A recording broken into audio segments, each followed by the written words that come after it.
Convención Constitucional, polémica generó la norma aprobada por la Convención que busca consagrar los derechos sexuales y reproductivos, dando pie al aborto libre. La Iglesia Católica dijo que este tipo de artículos son un gravísimo atentado a la dignidad, mientras que constituyentes de Vamos por Chile aseguraron que el artículo podría beneficiar al rechazo en el plebiscito de salida. Convencionales feministas discreparon con aquel diagnóstico, afirmando que existe desinformación e instaron a no tergiversar lo que se visó en el Pleno. Daniela Ruiz Tagle, muy buenos días. Daniela, ¿cómo están? Muy buenos días. Es necesario señalar que esta norma por sí misma, señala la Iglesia Católica, es un gravísimo atentado a la dignidad de la persona humana. Con esas palabras reaccionaba durante la jornada de ayer el Comité Permanente de la Conferencia Episcopal sobre la norma que el Pleno de la Convención aprobó y que busca pavimentar el camino hacia el aborto libre, consagrando derechos sexuales y reproductivos. Escuchemos al obispo Sergio Pérez de Arce. Es un gravísimo atentado a la dignidad de la persona humana y sus derechos fundamentales. De no cambiar esta decisión, la Convención Constitucional pone un obstáculo insalvable para que muchos ciudadanos den su aprobación al texto constitucional que se está elaborando. Lamentamos que la mayoría de los convencionales estén optando por polarizar el proceso constitucional. La convencional del Frente Amplio, Jennifer Mella, cuestionó duramente los dichos de la Iglesia Católica y señaló que el daño a la dignidad es la impunidad, dice ella, de la cual han sido víctimas las mujeres. Lo que daña la dignidad humana es efectivamente la impunidad y la mantención y el sostenimiento de los privilegios en pleno siglo XXI. Creo que lo que está haciendo nuestro país es el reconocimiento de algo que nunca hemos tenido acceso, que es la autonomía para las mujeres. Yo espero sea una luz también para todas las mujeres, especialmente las de aquellos territorios rurales que hoy día sufren una culpa enorme cuando no tienen acceso a sus derechos sexuales y reproductivos en plenitud. Claro, pero hay contrastes con este tipo de declaraciones. Por ejemplo, para algunos constituyentes, la norma que aprobó el Pleno es un peligro porque no se establece un límite en el tiempo de gestación. La convencional de Vamos por Chile, Paulina Veloso, señaló que esta norma, que ya está en el texto constitucional de manera parcial, facilitará el camino al rechazo de salida. Creo con mucha razón que la incorporación definitiva de la interrupción voluntaria del embarazo, es decir, del aborto libre, en la propuesta de nueva Carta Magna va a ser definitivamente un aliciente para que los chilenos y chilenas rechacen en el plebiscito de salida esta propuesta de nueva Carta Magna. Desde la otra vereda, las promotoras e impulsoras de esta moción señalaron que con este tipo de respuestas se está caricaturizando el artículo porque la ley la ley va a definir finalmente todo lo que tiene relación con el límite en el tiempo de gestación. Así lo señalan las convencionales que han sido impulsoras de esta norma. Al respecto se refirió la convencional de Movimientos Sociales, Vanessa Jope, y llamó a no tergiversar lo aprobado. No es precisamente en estas ideas que se tratan de transmitir de manera tergiversada por ciertos sectores conservadores que lo que quieren precisamente es llevar esta discusión al plano de lo moral y sacarlo del plano de los derechos, que es lo que nosotras estamos planteando. Creo que si nosotras logramos poder dar estas conversaciones y poder educar de alguna manera, esto no va a ser un obstáculo a que la nueva Constitución sea aprobada. Bueno, así las cosas, se espera que la Comisión de Derechos Fundamentales reformule el inciso 3 de este artículo sobre derechos sexuales y reproductivos para establecer expresamente que será la ley la que pondrá un límite en el tiempo de gestación. ¿Por qué? Para evitar el problema político. Dicen, al menos, por ejemplo, del Partido Socialista. El debate constituyente se encuentra en un momento álgido, con extensas sesiones y votaciones imparables, una serie de indicaciones sacadas de forma idéntica del proyecto de Carta Magna presentado por la expresidenta Michelle Bachelet han ingresado desde el colectivo del apruebo. Esto ha sido calificado como una estrategia constitucional, pero son indicaciones que finalmente han sido rechazadas, al menos en derechos fundamentales. Sobre este punto se refirió el convencional ex PPD Felipe Arboe. Bueno, yo creo que es legítimo que la gente apruebe o rechace las indicaciones. Lo que llama la atención es que hay gente colectivo socialista que se dice muy bacheletista, pero a la hora de votar a favor rechazan. Y yo creo que lo más importante es, yo he insistido mucho en esto, es que la gente lea las indicaciones, que no solo vea quién las presentó. Claro, hay algunos que decían que, por ejemplo, si las indicaciones se presentaran de manera anónima, probablemente pudiesen ser aprobados o tendrían otro futuro. El convencional del Partido Socialista, Andrés Cruz, indicó que es bueno que se transparente, por ejemplo, este tipo de estrategia constitucional. Es una práctica que puede servir para contribuir al acervo del trabajo que ya se ha desarrollado en otras oportunidades y en otros lugares para otros fines y que puede ser útil para el trabajo constitucional. Lo que sí se agradecería es que sea transparente, es decir, que cuando se haga, lo que no es para nada negativo, se diga cuál es la fuente para poder también vincularla con otro tipo de disposiciones que pudieron haberse introducido también a propósito de las mismas normas. Hoy se votará el bloque 2 del informe 1 de Sistemas de Justicia. Se votará, por ejemplo, la conformación del Consejo para la Justicia. De hecho, la Corte Suprema reiteró sus reparos a la Convención Constitucional mediante un oficio al que tuvo acceso la radio. En este oficio se señala que, en atención a los acuerdos autónomamente adoptados por la Comisión de Sistemas de Justicia y que serán examinados por el Pleno de la Convención, confiando en que su revisión es la instancia para su perfeccionamiento y en orden de obtener una pronta y cumplida administración de justicia, señalan que les parece necesario nuevamente analizar las siguientes materias. Por ejemplo, la revisión integral del funcionamiento de los tribunales de justicia, en cuanto a la integración del futuro Consejo de la Justicia, en lo relativo a las facultades del futuro Consejo de la Justicia, en orden en que ellas no comprenderán un sistema de calificaciones similar, señala este oficio al que actualmente existe, resguardándose el buen comportamiento de las juezas y jueces a través de los procedimientos disciplinarios. En fin, es un oficio en donde se reitera esta preocupación por parte de la Corte Suprema a horas que se vote finalmente este segundo bloque del informe 1 relacionado a estas materias. Sí, con respecto al tema del aborto, más allá de la opción, ¿no? Aborto, no aborto, etcétera, que son grandes opciones, ¿no habría un problema de redacción de la norma para quienes están en favor del aborto en el términos de precisar exactamente algunas cuestiones a través de la ley? Así es, y por eso mismo... o sea, un mandato expreso, ¿no? Sí, y por eso mismo se rechaza el párrafo 3. Eso fue una decisión o una postura que tomó el Partido Socialista. Ellos decían que de todas formas se da por hecho que la ley finalmente es la que establece un límite. Pero ellos dicen, vamos a rechazar el párrafo 3 para devolverlo a la comisión y en la comisión agregar una indicación nueva en donde se establezca de manera expresa que queda para mandato de la ley. Finalmente es el tema de los plazos. Eso se dice que se hace para evitar problemas políticos, pero lo dan por hecho en el fondo. O sea, hay un reconocimiento que la norma está incompleta. Sí, eso lo dicen desde algunos sectores, pero dicen que es para evitar problemas políticos, porque hay algunos sectores, por ejemplo el Frente Amplio, que tienen la interpretación jurídica que no es necesario establecer de manera expresa qué será la ley la que establecerá finalmente el límite en el tiempo de gestación para poder interrumpir un embarazo. Pero hay otros que señalan que si bien eso es así, mejor lo mandamos a comisión para dejarlo expresamente, para evitar problemas políticos a futuro, decían algunos. Muchas gracias.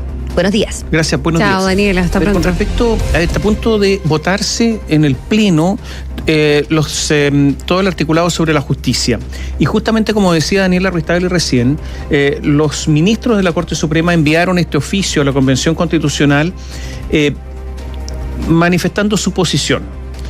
¿Y qué es lo que dicen en relación a la revisión integral del funcionamiento de los tribunales de justicia, que en principio sería cada 5 años? Dice, es necesario que se exprese en la Constitución explícitamente, como se anunció verbalmente además en la comisión, pero no está en el texto, que esta revisión que van a hacer cada 5 años las autoridades, esto no incluirá la función jurisdiccional, esto es, que está excluida de la misma revisión de los fallos, o sea que no pueden pronunciarse de los fallos. Los fallos no pueden contemplarse como un elemento para verificar si los jueces cumplen o no, bien o mal, sus funciones. Se refieren también a la integración del futuro Consejo de Justicia. En la Corte son partidarios de que este Consejo esté compuesto mayoritariamente por jueces y juezas. Y respecto de las facultades de esta futura instancia, en orden a que ellas no comprenderán un sistema de calificaciones similar al actualmente existente, se resguarde el buen comportamiento de las juezas y jueces a través de los procedimientos disciplinarios, dicen también en su carta. Y en esta misma línea, la Asociación Nacional de Profesionales del Poder Judicial aseguró ayer a través de un comunicado que existen intentos de la Convención de politizar a los tribunales de justicia con la creación de un Consejo de la Justicia que dejaría fuera de su integración a quienes precisamente forman parte de este poder del Estado. Y este gremio sostiene que ven con preocupación que se pretenda censurar a quienes trabajamos en la administración profesional de tribunales de justicia y unidades de la Corporación Administrativa del Poder Judicial y de quienes deben ser el contrapeso del eventual corporativismo de los jueces y la excesiva representación del mundo político en la correcta administración de justicia. Hicieron un llamado a los convencionales a que a ellos también los incluyan en este Consejo de la Justicia. Y en última parte esta carta también se refiere o solicita normas transitorias para establecer una regla uniforme tanto respecto de la edad de retiro como del plazo de duración de los jueces y las juezas sujetos a ello. Porque este ha sido un tema de debate y en la misma Comisión del Sistema de Justicia. Dentro de las propuestas elaboradas por la Comisión que se verán hoy en el Pleno de la Convención, existe una que establece la cesación de los cargos de los jueces al cumplir 70 años, está en el artículo 3 del capítulo de los tribunales del Sistema Nacional de Justicia, con lo cual se redujo en 5 años su actual jubilación. Ahora es 75, lo están reduciendo a 70 años. Y a ello se suma la norma que propone un plazo de 12 años como tope aplicable para quienes ejercen el cargo de ministro de la Corte Suprema, sin posibilidad de reelección. Está en el artículo 8 del mismo capítulo. Hace una semana se fijó mediante una disposición transitoria que la cesación de los jueces comenzará a aplicarse transcurridos 10 años desde la entrada en vigencia de la presente Constitución. En el intertanto, la regla se mantendrá hasta los 75 años de edad. También que el cese de funciones a los 70 años no será aplicable a las personas que a la fecha de entrada en vigencia formen parte del escalafón primario, o sea, magistrados, quienes permanecerán hasta los 75 años. Sin embargo, la de los 12 años empezará a regir de inmediato. Y hay convencionales que quieren incluir una norma transitoria en esta materia, lo que hoy se va a debatir. Y la ministra Ángela Vivanco ya recalcó que fue una decisión del Pleno del Máximo Tribunal enviar este oficio a la Convención y que los temas mencionados son los mismos que trataron con la Comisión de Venecia, lo que esta última menciona en su informe enviado ya al Senado, que es precisamente senadores quienes habían solicitado la opinión de la Comisión de Venecia. Y a propósito del sistema de justicia, los integrantes de la comisión, de esta comisión, Sistema de Justicia, órganos autónomos de control y reforma constitucional de la Convención, quieren repetir una de las estrategias que han implementado hasta el momento: rechazar algunos artículos en particular en la sesión plenaria para luego corregirlos en profundidad cuando vuelvan a la comisión. Y esta es la apuesta que tienen para hoy los sectores de izquierda respecto a algunos artículos que norman la jurisdicción indígena y que han ido consensuando en las últimas semanas. Uno de ellos es el artículo 26, que se refiere al recurso de revisión de los actos de la jurisdicción indígena. Las decisiones de la jurisdicción indígena solo serán revisables por el Tribunal de Integración Plurinacional que establezca la ley a través de un recurso de revisión por vulneración de derechos humanos consagrados en la Constitución y los tratados e instrumentos internacionales sobre derechos humanos de los cuales Chile es parte. De constatarse la vulneración, el tribunal dictará una sentencia que reemplace la decisión en base a una perspectiva intercultural con el fin de maximizar la protección de los derechos individuales y colectivos. El convencional Mauricio Daza, que es de Independientes por una Nueva Constitución, él cree que las sentencias dictadas en el sistema de justicia indígena deben estar sometidas a una revisión para garantizar que los límites establecidos para su funcionamiento se respeten. Y adelantó que se ha avanzado en un consenso en que la última palabra en esta materia sea pronunciada por una sala especializada de la Corte Suprema, cuya integración incluye a personas elegidas por las comunidades y que cuenten en competencia en derecho indígena y en derechos humanos. Él agrega que espera que varias de las normas que se van a votar esta semana sobre sistemas de justicia indígena vuelvan desde el Pleno a la Comisión para poder, dice, perfeccionar el articulado y avanzar en mayores acuerdos. Andrés Cruz, del colectivo socialista, dijo que lo más probable es que hoy sean rechazadas varias de esas disposiciones para lograr una redacción más precisa de la aplicación de la justicia indígena. A su juicio hay que modificar que en vez de que se diga que es un tribunal de composición plurinacional, lo mejor es que directamente le entreguemos la composición a una sala especializada de la Corte Suprema, y hay que revisar la redacción del recurso de revisión por las causales por las las cuales se podría recurrir de una decisión de la autoridad jurisdiccional indígena. Él dice que es importante dejar el derecho de adopción en las materias y cuál será el ámbito de aplicación territorial o si seguirá a las personas. Ayer hubo una extensa jornada de deliberación en el Pleno de la Convención Constitucional respecto a los informes de dos comisiones, superando 8 horas de debate. Lo primero en someterse al quórum de los 2/3 fue el primer informe de la Comisión de Principios Constitucionales, una instancia encargada de fijar las directrices, las ideas, los valores que van a enmarcar la propuesta de la nueva Constitución. Y aunque esta vez para deliberar en particular los 9 de 36 artículos aprobados el viernes en general. Y pese a los apoyos que ese día obtuvo el artículo que definía a Chile como un Estado social y democrático de derecho, además de señalar que su carácter es plurinacional, intercultural y ecológico, ayer este aspecto se llegó solo a 100 votos. Hubo rechazos de la coordinadora plurinacional. Recordemos que se requieren 103 para obtener los 2/3. Asimismo, tampoco superaron las barreras otros incisos del artículo, como el que indicaba que Chile es una república democrática, solidaria y paritaria, que reconoce como valores intrínsecos e irrenunciables la dignidad, la libertad, la igualdad sustantiva de los seres humanos y su relación indisoluble con la naturaleza.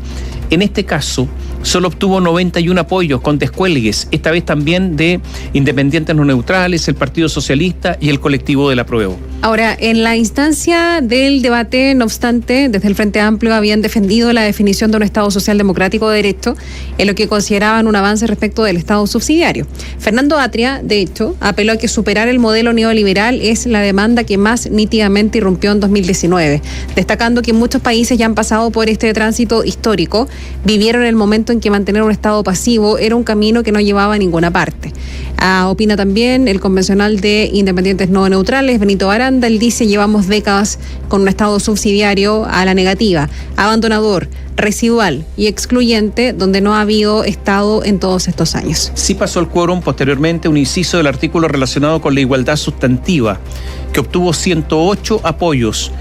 Este menciona que la Constitución asegura a todas las personas la igualdad sustantiva, en tanto garantía de igualdad de trato y oportunidades para el reconocimiento, goce y ejercicio de los derechos humanos y las libertades fundamentales en pleno respeto a la diversidad, la inclusión social y la integración de los grupos oprimidos e históricamente excluidos. Esto es textual. Sin embargo, se cayeron otros párrafos, como el que dice que la Constitución asegura especialmente la igualdad sustantiva de género, obligándose a garantizar la igualdad de trato y condiciones para mujeres, niñas y diversidades y diferencias sexogenéricas, que obtuvo 90 votos a favor, insuficiente porque deben ser, como les contábamos, 103. Se revisó también un capítulo respecto de la naturaleza. Ahí se aprobó la mayoría de los incisos. En primer lugar, uno que indica que las personas y los pueblos son interdependientes con la naturaleza y forman, con ella, un conjunto inseparable, como el que menciona que la naturaleza tiene derechos y que el Estado y la sociedad tienen el deber de protegerlos y respetarlos. Tuvo 104 votos. También superó el quórum el que dice que el Estado debe adoptar una administración ecológicamente responsable y promover la educación ambiental y científica mediante procesos de formación y aprendizaje permanentes. El Pleno también respaldó un texto que indica que Chile es un país oceánico y que es deber del Estado la conservación, la preservación y el cuidado de los ecosistemas marinos y costeros. Sí, atención con el tema de la igualdad sustantiva, porque ese adjetivo sustantiva es un adjetivo muy importante, principalmente cuando esto sea sometido a los tribunales de justicia, pero también cuando haya decisiones de las autoridades administrativas. ¿Qué significa sustantiva?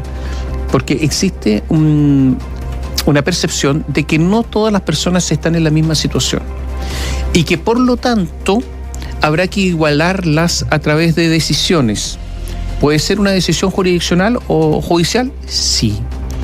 Por lo tanto, habría un trato más favorable para personas que están en una situación más demedrada con respecto a otra, para que a través de esas decisiones judiciales o administrativas se trate de igualarlas. Pero eso deja un amplio margen también de decisión a quien tenga que adoptar esa decisión para tratar de igualarlas. Por lo tanto, ese principio de igualdad ante la ley, por ejemplo, está absolutamente o va a ser muy importantemente modificado en virtud de esta igualdad sustantiva. Espero haberme explicado bien con respecto a lo que significa esto, pero esto origina un enorme debate y es una decisión muy de fondo que ha adoptado la la actual convención. Que además aprobó y despachó a texto constitucional 7 artículos que fueron visados total o parcialmente y que dicen relación con principios constitucionales. Entre las normas que alcanzaron 2/3 se encuentra la existencia de los derechos de la naturaleza, como les contábamos, el hecho de avanzar hacia un Estado intercultural que valorará y promoverá el diálogo horizontal y transversal entre las diversas cosmovisiones de los pueblos y naciones que conviven en el país con dignidad y respeto. Todo esto textual. En el Pleno se rechazó una serie de incisos. Una de las normas que generó polémica entre los convencionales fue la que reconocía que la bandera, el escudo y el himno son emblemas nacionales. Sin embargo, esta fue devuelta a la comisión respectiva para que sea reformulada y votada nuevamente. El artículo primero, que definía a Chile como un Estado social y democrático de derecho, tampoco, les contábamos recién, tampoco logró alcanzar el quórum requerido, pero solo le faltaron 3 votos. El convencional de la UDI, Martín Arrau, explicó su postura en contra, criticando que la propuesta planteaba conceptos como la plurinacionalidad. Incluía conceptos que pueden ser muy positivos, pero también estaba el concepto de la plurinacionalidad, que Chile sea la república plurinacional, y claramente es algo muy negativo que viene a dividir al país, a entregar autonomías territoriales según la raza de las personas o cómo se autoperciban, con diferentes sistemas normativos y jurídicos, con diferentes capacidades de cobrar impuestos, de crear empresas públicas, y por tanto es algo que divide a los chilenos más que aportar al desarrollo nacional. Juntos somos más.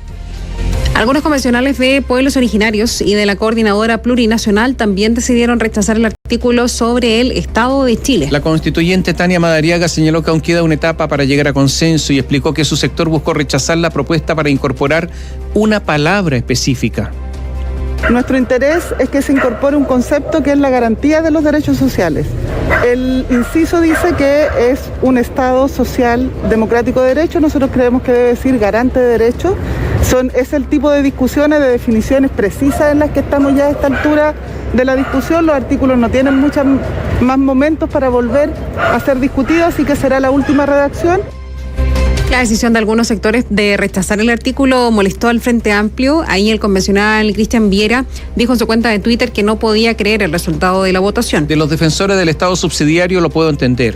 De otras fuerzas resulta incomprensible, dijo el constituyente. El ex vicepresidente de la convención, Jaime Baza, dijo que en otros capítulos se podrían haber explicitado ciertas materias que no quedaron escritas en este artículo rechazado y llamó por lo tanto a la reflexión.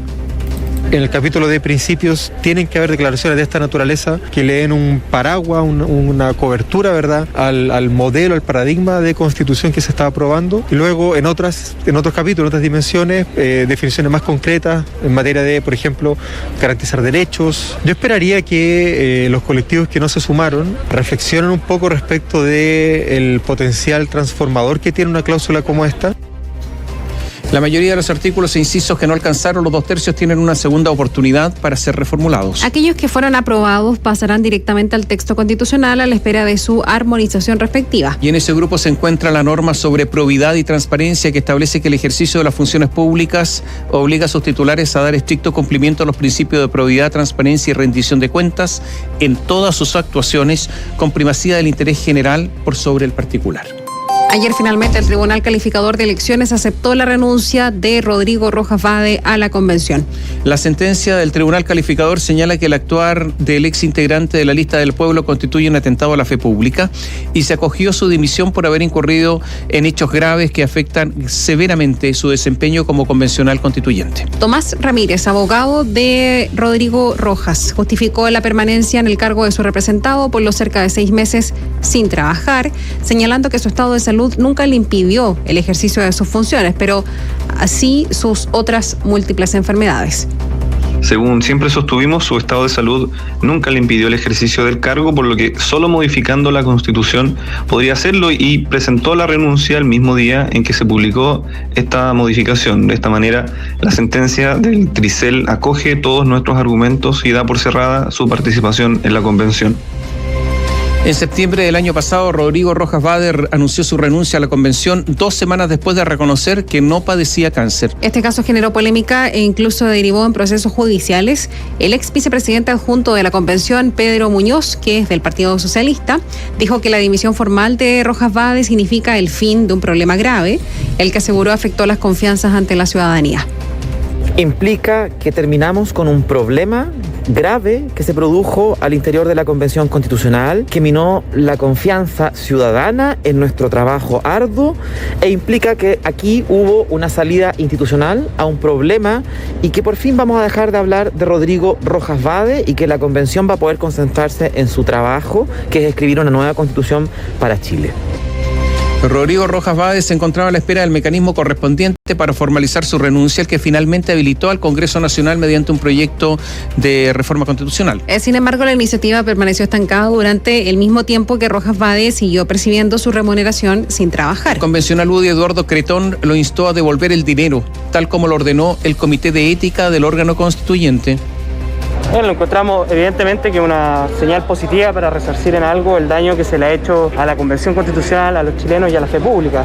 Pero esto no cierra por completo el capítulo Rojas Vade, ya que el Comité de Ética hace 2 semanas lo condenó a restituir todos los fondos que había estado recibiendo durante los meses que no estuvo trabajando. Así que esperamos que ahora Rojas Vade pueda cumplir con su palabra, porque él mismo aceptó la sanción del Comité de Ética. El constituyente de la Lista del Pueblo, Cristóbal Andrade, agradeció la sentencia del Tribunal Calificador de Elecciones y respondió los dichos del convencional Cretón. Agradecemos también al TRICEC que aceptó esta renuncia y decir que con esto y también se pone fin a una teleserie que había afectado mucho a la Convención Constitucional. El señor Cretón anda diciendo que esto no ha terminado. Bueno, vemos que está pendiente de estas cosas, pero no está pendiente del trabajo constitucional que debemos hacer nosotros, que es hacer normas constitucionales y deliberar. Recordemos que Rodrigo Rojas Vade había anunciado hace algunas semanas su regreso a la convención, aludiendo a la obligación de representar a su electorado del Distrito 13. Sin embargo, esta acción fue vista por el mundo político como una presión para habilitar el mecanismo de reemplazo. Así el Congreso Nacional aceleró la tramitación de la iniciativa, pero sin el mecanismo de reemplazo, lo que fue lamentado por el constituyente Andrade.